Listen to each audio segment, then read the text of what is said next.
Welcome to Three, a show about Federer, Nadal, and Djokovic, and part of the Tennis Channel podcast network. I'm Gill Gross with Joel Drucker and Amy Lundy. Rafael Nadal is still undefeated in 2022, but once again, it seemed rather unlikely that zero was going to remain down 5-2 in the third set against Sebastian Korda, who was playing on a level on Mars for a lot of that match. Joel, you were inside Stadium 1 taking in all the action. I guess the question in a case like this is the comeback. How much of it was Nadal's doing? How much of it was Korda's undoing? Well, it's the classic, a little of each thing, but it's really, I just hand it to Nadal. It was a great moment. I mean, just so you all know, this is my credential. I haven't been to a tournament in more than 2 years. And whenever you go to the tournament, and we've each been to our share, tournament starts off and there are these matches and things occur. And then there's a moment, it's like, wow, the event has come alive. And that was it yesterday, a packed house, people watching. I was in a suite at one point early in the match, visiting a friend, and Nadal was pretty in control, pretty simple. Oh, this Korda's young. The next thing you know, Korda wins 11 of 14 games. He's serving at 5-2 in the third. I think, again, it's the little of each. Nadal comes up with some shots. He hits a couple of great backhand passing shots in one game. He plays this great lob when Korda's serving for the match at 5-4, 30 all. I mean, Nadal, just such a great problem solver. The energy was so enthralling. It was just fantastic. There was a great tweet from our competition, the tennis podcast, that said, I had started to write the Korda wins tweet at 5-2, then I tweaked it a little at 5-3, and I tweaked it again at 5-4, and then the last line of the tweet was, when am I going to learn to not give up on Rafa? And, you know, even I was thinking in my head something funny like blame it on the new kit or something, because this orange and blue kit is different than the raspberry one where he had this great run of matches.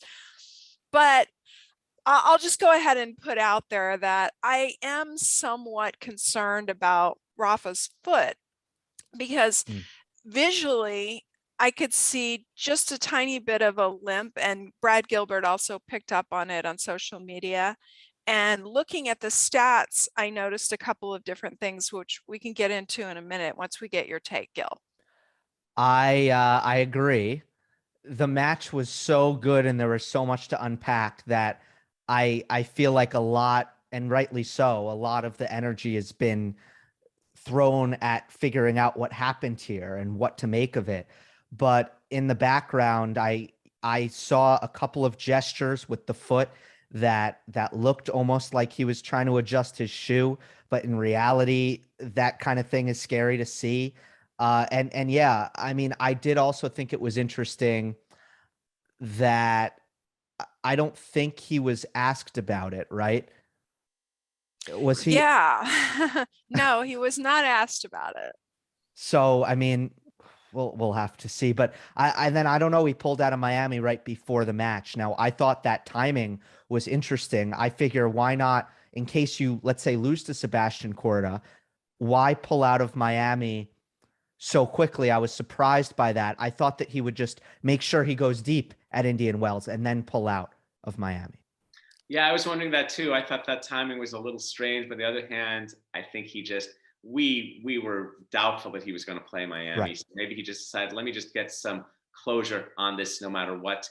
And if I lose early at Indian Wells, that was meant to be. That still doesn't mean I want to spend another week in the United States and then go on to Miami. You know, there's this whole energy management thing that these guys like to do too, that kind of sometimes transcends match playing. It's like, okay, so Miami, what, 3 to 5 hardcourt matches? I mean, and there's always the pointing towards Paris and all these things.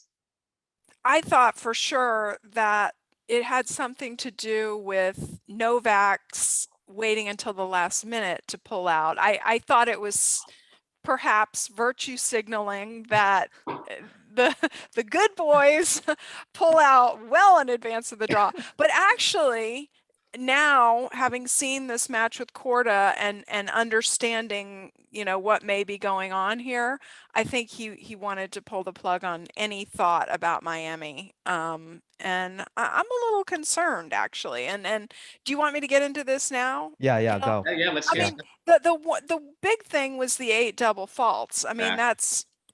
that's not Rafa. And then I really dug a little bit deeper into the second serve, and his, second serve points won on his serve was down. Like, that's the stat that he owns. That's where he dominates other people. And for the match, he barely got Korda on that. And interestingly, his speed on his second serve was up. More MPHs on the second serve, up from Australian Open, 3 miles per hour, and up a little even from Acapulco. So that means he's going for more on his second serve with the higher double faults and the higher speeds. Why? Why would he be going for more? Maybe to try to end the points a little more quickly. Also, this to me was stunning, guys. Stunning.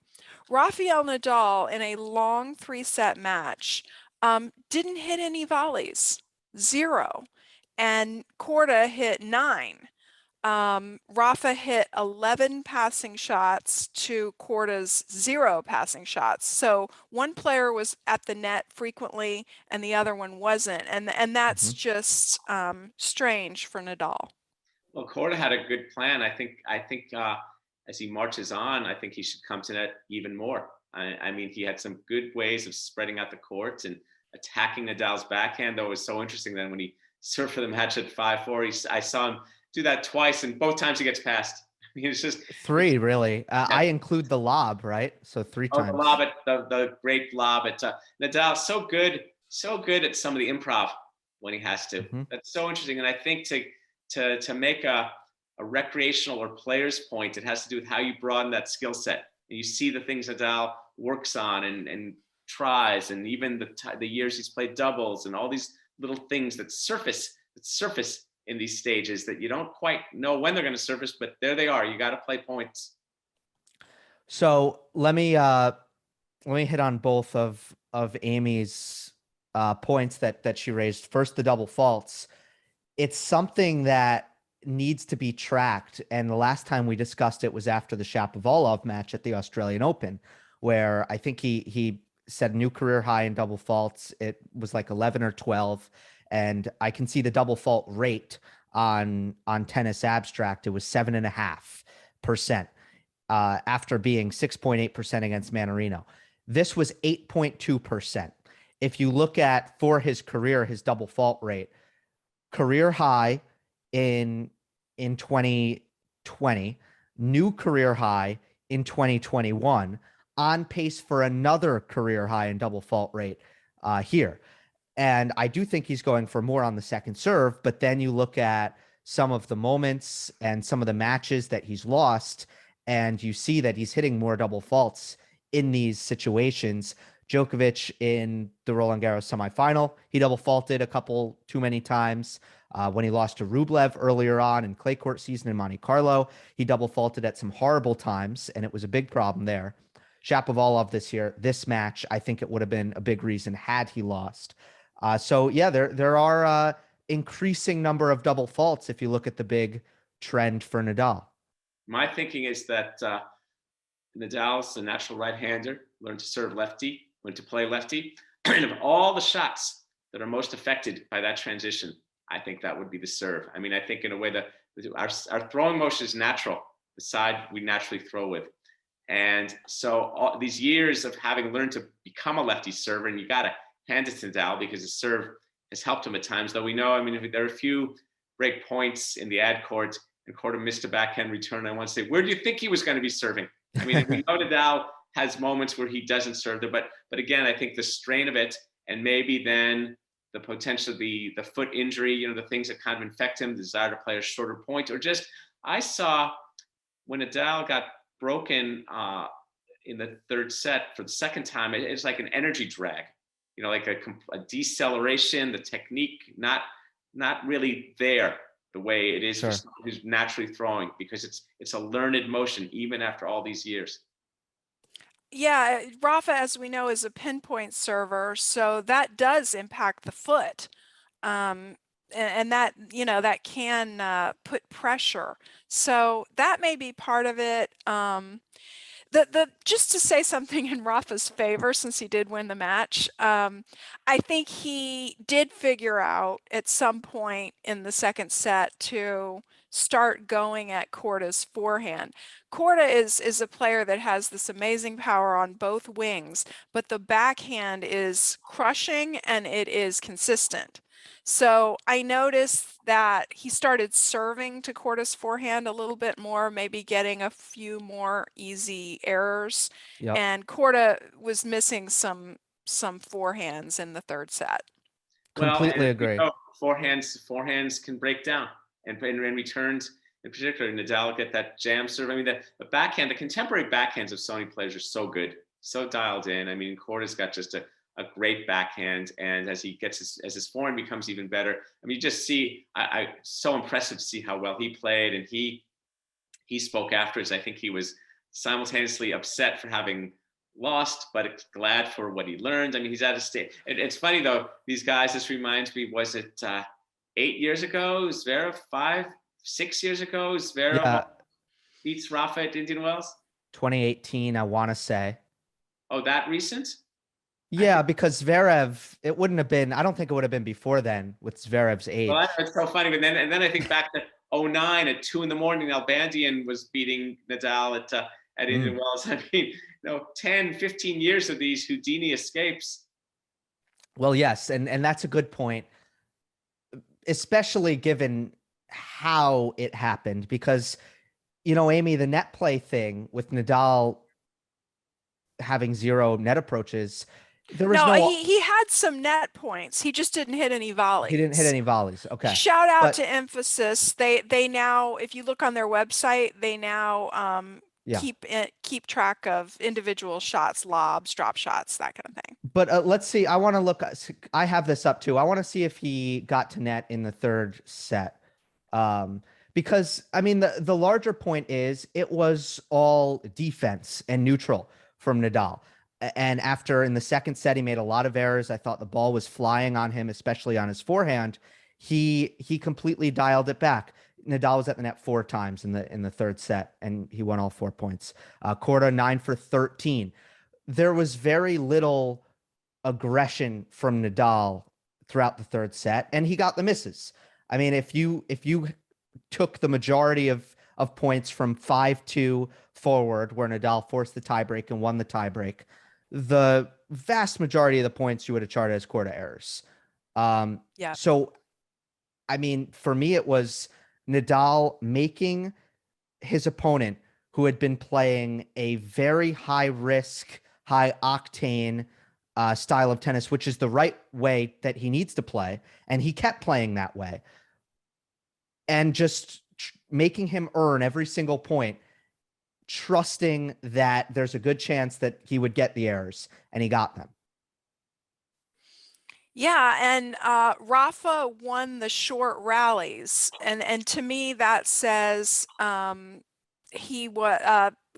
was going for a little bit much early. He was playing that first strike brand of tennis, which is a great strategy against somebody like Nadal, but you also, what people don't understand is first strike tennis also means you can't miss inside the 0 to 4. You have to be ironclad. You have to be both aggressive and can't miss within that first 4 shots. So he missed quite a bit. And I think you're dead on, spot on, Gill. That's how Rafa stole the match. Yeah, I agree that Rafa hunkered down. Risk, it's funny. I don't always understand what's meant by risk. It's kind of a concept. I'm kind of like how some people don't understand shame or embarrassment or something. Part of me doesn't get what's always meant by risk. And I mean that truly. I mean, in a way, if you have it, it's not a risk. And if you're serving at 5-2 in the third set, it's not really, it's been working pretty well. So the totally. yield, but I don't think of it as, I think of it as aggressive. I think of it as certainly aggressive, and you're doing things, but it's just, I don't know. It's interesting how players evolve also, because a few years from now, if Korda progresses to where he could be, I think he's a wonderful player. Then we're going to see, oh yes, he was in his formative stages at this match. And so it reminds me a little bit of Pete Sampras too. Like, I don't think of Pete Sampras as playing high risk tennis. Can I give that a shot? Let me give the risk thing a shot. Shot. You don't think about it as risk of losing the point, because in that sense, it's not, it would be a bigger risk if Korda started rolling balls cross court every time at 80% speed, because he would be at higher risk of losing the point. It's higher risk of missing. So it's going for a shot that has a higher degree of difficulty that might win you the point if you make it, and Korda was making it for so long, but it's also a higher risk of missing. I thought most of the points were ended on Korda's terms because of just how aggressive he was. A higher risk of missing, but a greater chance of winning the point. Correct, which is why, I mean, we all agree. None of us are critiquing Korda tactically. Right, but you see what we're getting at when we frame these notions, because you say, oh, well, you should play more low risk because you want to avoid high risk. But no, higher risk of missing, greater chance of winning. So it's kind of this thing. It's like, reminds me of a baseline I know, and not you, Gill, another baseline I know who says he needs to come to net more, and he says I guess I should take more risk. I said, if you think it's a risk, you'll treat it like a risk, and then you won't do it. You know what I mean? And so in a way, Korda, he can't think of that as a high risk. He needs to think of that as a high chance of winning. It's like, and I don't want to get overly semantic, but it's interesting, the language around tennis of what accompanies these things, because he was doing what he needed to do, but it just didn't quite finish it. He couldn't execute it with the match closing tension in the mix. Yeah, that's a whole art form. I mean, there are a lot of dialogue in tennis. Like, I've heard one legend say, well, you just stay your thing. They have to come up with better things. But then another person says, oh no, the person who's losing, they're going to bring some more things at this stage. They've got their back to the wall. So they're going to, I mean, what do you guys think? What's your guys' thought about match closing strategies? If I could close a match, then I would know the answer. What I always look for, Joel, is if the player does what put them in the position to close the match, if they continue to attempt to do the same thing. Korda passed that test. He was going for all the same shots that put him up 5-2 in the third set and won him the second set. He just missed him. So I can't, I've seen worse nerve management. I've seen worse collapses, and that'll, he just missed him. Yeah, and I read that he was in tears after the match, which is, my heart goes out to him. But look, I mean, this is one of the all-time greats to ever play the sport. There's really no shame in the match he just played. And I agree that risk involves all these different spectrums that are extremely dynamic. It's hard to really get a handle on it. Joel, you make a lot of great points. Amy, what do you think of this quote from Nadal after the match? Normal thing with this kind of match in that position, from 100 matches, probably you're going to lose 90. But if you give up, you're going to lose 100. If you are there, you can win 10%. It's classic Nadal. It's words to live by, although executing that mentality is very difficult. But, as a recreational player, I'll find myself in matches sometimes, and Nadal is, of the three, he's the one I think of. Like, what would Rafa do in this situation? What would be his mentality? So often we hear Rafa say, and we've read, that it's this point right here. So it's really about focus. And the quote that you just read me is indicative of a player that's able to really be in the moment of that point and let the other stuff fall away. As we've been talking about this, I was thinking to myself, how do you practice? It's so hard to practice serving out a match, because you have to reach that point and then do it. But then I thought of something, like, you can't just say, let's pretend it's 5-4 and I'm going to serve now. You have to have played the games to reach the stage. But then I thought to myself, you know what? That's not really true. The way you do it is through a match, and you look at how you take care of things. If I had $1 for every, let's say, 2-1 30 love lead I've blown, 2-1 30 love, serving at 2-1 30 love, a good chance to sort of put a little space. It's like, lose the point, 30 all, 2 all, get broken. So in a way, I think these great players, and I don't just mean Nadal, I mean Korda, I mean all the pros, they've built those building blocks to get there, those work habits. And I think for all players, from us to them, it's how you build those, and how you practice the 1-all game, the 2-1 30 love, the guys serving at 1-3 15-40, and you have that chance for that second break. And we've seen Robbie Koenig talks about this often, how the guy who doesn't get the second break, his momentum often goes the complete other direction, right? And it's, how do you make sure you get that second break? And that's why I thought when Korda got the second break yesterday, okay, he's going to be okay now. But no, not Rafa. Well, I think you have to practice not thinking about all that stuff. Like, Right. you notice, oh, it's 2-1, it's 30 love. That's my sticking point. You, Joel, maybe that's a sticking point for you. I think you have to, if that thought occurs to you, you have to practice letting that thought go and focusing. So I think for Rafa, it what he's trying to say that he does and we should all do, it really comes down to focus. Where is your focus at effort. different and effort? Yeah. And if you're trying to focus and you can always fall back on effort, that's a great mental space to be in.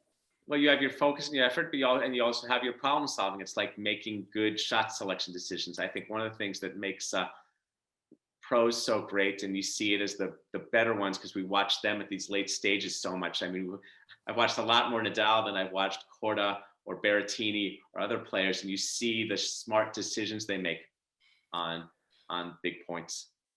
Yeah, and in this match, this match was a good example, because he knew he didn't have his best stuff, but he decided that doesn't mean I'm going to miss. That just means I'm not going to hit my screaming down the line forehand winners, which he didn't have to do much of. Dan Evans in the next round, righty, very crafty game, one-handed backhand, likes to slice it a lot.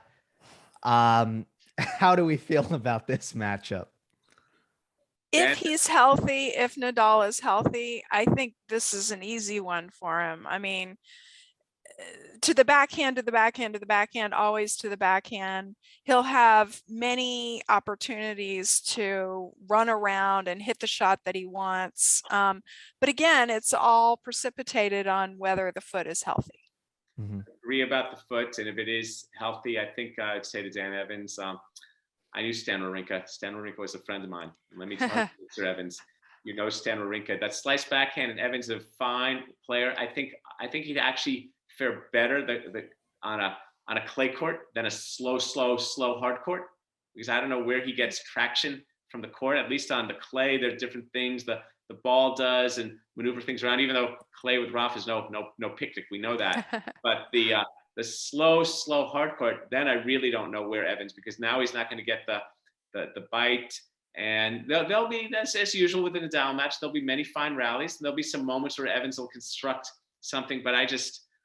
And then Rafa also has the thing that all players have. Wow, I escaped, got through that tough one. Now it's playing with house money a little bit. Yeah, it's another case of I don't know what Evans is supposed to do with the backhand, because you're in a scenario, so your more effective shot is your slice. Your drive's just not that good. It's fine. It's just not that good. Am I slicing it? Because against Nadal, tactically, that's a bit of a nightmare with the way he handles slice, both with his footwork. It's going to be very hard to get it to his backhand, and with how much acceleration he gets on his forehand side generating off of that slice. Or I say, okay, tactically, I shouldn't slice. let me just hit my weaker shot. Is that the winning strategy, to hit your worst shot? It's a very difficult position to be in. It's run around it and try never to hit it at all. Pretend it doesn't exist. I think how it works, you can see some things, practice some things, then you kind of enter the arena and see what's going on there. I mean, again, and I think the X in this is Nadal's state of physical being, and maybe that's something. But I think this is a pretty comfortable matchup. I mean, it's not like Evans is Berrettini with the slice backhand and the whopper forehand. That would be an intriguing match to see Nadal play, but that's not the one. Before we wrap up here, there was an incident last night with Naomi Osaka where she got heckled. It affected her very deeply, lost that first set 6-love, ended up losing to Veronika Kudermetova. And it's something that we've seen in Novak Djokovic matches. Amy, do you have any thoughts on hecklers and kind of how they can affect the sport and maybe what can be done? All of our big three have been heckled at some point in their long career. And what happened to Naomi last night was pretty bad, in my opinion, even though it wasn't obscene.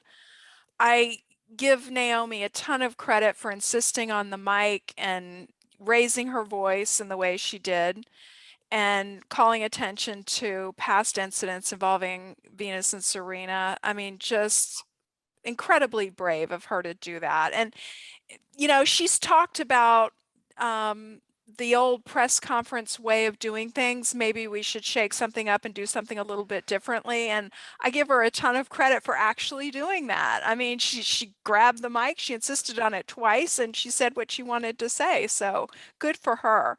But in terms of the innovations that we might be making to tennis to try to deal with this sort of heckling, which in particular, Novak has had to face in more recent years. There has been a suggestion to not make the atmosphere around these points and match play so quiet, and to just let the crowd kind of go and have their conversations and not insist on quiet. That has been suggested. Admittedly, I have not thought that through a ton, but the younger wave or the new wave is thinking that maybe we should just go ahead and do that. That might be a way to kind of not have these incidents where the heckler is so noticeable. It's just a thought. So you're suggesting it be a little bit more like American baseball, where you can just have as much or basketball and say as much noise as you want, and then so the random hecklers aren't going to stand out as much. That's that's kind of like what World Team Tennis started with many years ago, and you could do that. And I think the players might adjust. It might be interesting to experiment with it at a tournament or two. I mean, if I was running a 250, might give it a go. You guys say whatever you want. We're not going to stay quiet. I would love to see some experimentation there.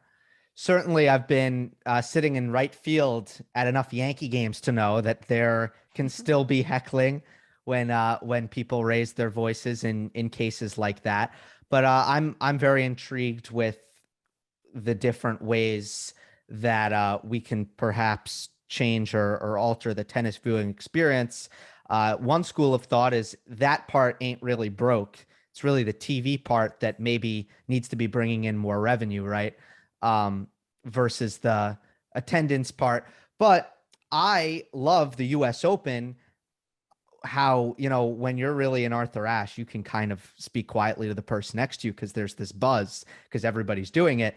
I also went to Wimbledon and I thought it was really cool how quiet it was. It's all good. Yeah, maybe different policies at different tournaments. Who knows? Could be fun. Lots of character is what it's all about with these different events. We hope that Nadal is healthy moving forward. Again, Dan Evans next, and that'll do it for this episode of 3. Remember, we're available on all podcast platforms. We greatly appreciate it if you leave a rating and a review on Apple and Spotify. And if you're watching on YouTube, like, comment, and subscribe. We'll see you next time on the next episode of 3.